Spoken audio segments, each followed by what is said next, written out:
नमस्कार, आप देख रहे हैं कैपिटल टीवी उत्तर प्रदेश। मैं हूं आपके साथ रिया सिंह। आज हम बात करेंगे ऐसे खबर की जिसने चुनावी बहस को एक बार फिर गर्म कर दिया है। समाजवादी पार्टी की सांसद डिंपल यादव ने चुनाव आयोग पर बेहद गंभीर आरोप लगाए हैं। डिंपल यादव ने आरोप के बाद राजनीतिक गलियारों में हलचल तेज हो गई है। विपक्ष इस लोकतंत्र के लिए चेतावनी बता रहा है, तो वहीं सत्ता पक्ष इसे बिन वजह का आरोप कह रहा है। लेकिन सवाल यही उठ रहा है, क्या वाकई चुनाव आयोग पर चोट पहुंची है या ये सिर्फ चुनावी सियासत का एक नया मोर्चा है? बताएंगे आपको सारी खबर, उससे पहले देखिए रिपोर्ट।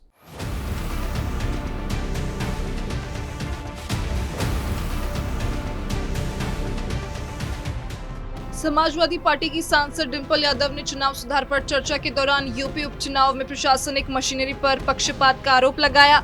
उन्होंने चुनाव आयोग को कटघरे में खड़ा करते हुए यूपी में एसआईआर तुरंत बंद करने की डिमांड भी की। अब जब यूपी चुनाव नजदीक है तो विपक्षी दल अपने बेफिजूल के मुद्दों को बहस बना रहा है, चाहे मस्जिद विवाद हो या फिर योगी सरकार की कड़ी कार्रवाई। विपक्ष दलों को ये नियम हजम नहीं हो रहे हैं और अब डिंपल यादव भी मुद्दे ला रही हैं ताकि सियासी बहस जारी रहे। और अब लोकसभा में चुनाव सुधार पर चर्चा के दूसरे दिन सपा की सांसद डिंपल यादव ने चुनाव आयोग पर जमकर प्रहार किए। सपा सांसद ने चुनाव आयोग की भूमिका पर सवाल उठाए और भारतीय जनता पार्टी बीजेपी सरकार को भी लपेटा। उन्होंने आरोप लगाया कि चुनाव आयोग सरकार के लिए पूरी तरह समर्पित होकर काम कर रहा है। सपा सांसद डिंपल यादव ने कहा कि चुनाव आयोग को निष्पक्ष तरीके से काम करना चाहिए, लेकिन ये पूरी तरह समर्पित होकर सरकार के लिए काम कर रहा है। उन्होंने यूपी में हुए उपचुनाव का उदाहरण देते हुए कहा कि साफ देखने को मिला कि किस तरह से आयोग ने बीजेपी के लिए काम किया। उन्होंने कहा कि किस तरह सादे कपड़े पहनकर पुलिसकर्मी बूथ के अंदर वोट करते नजर आई और चुनाव आयोग ने कोई एक्शन नहीं लिया।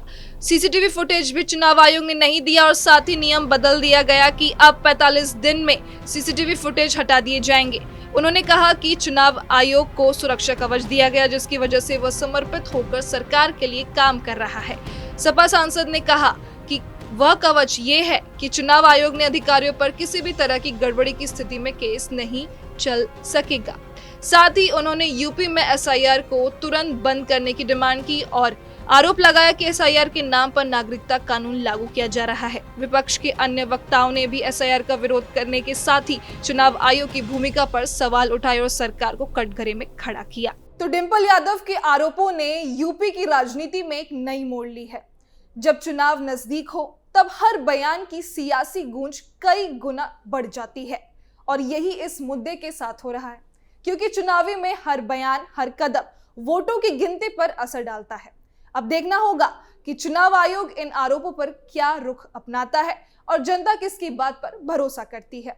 फिलहाल आज की इस खबर में बस इतना ही। और खबरों के लिए देखते रहे कैपिटल टीवी उत्तर प्रदेश।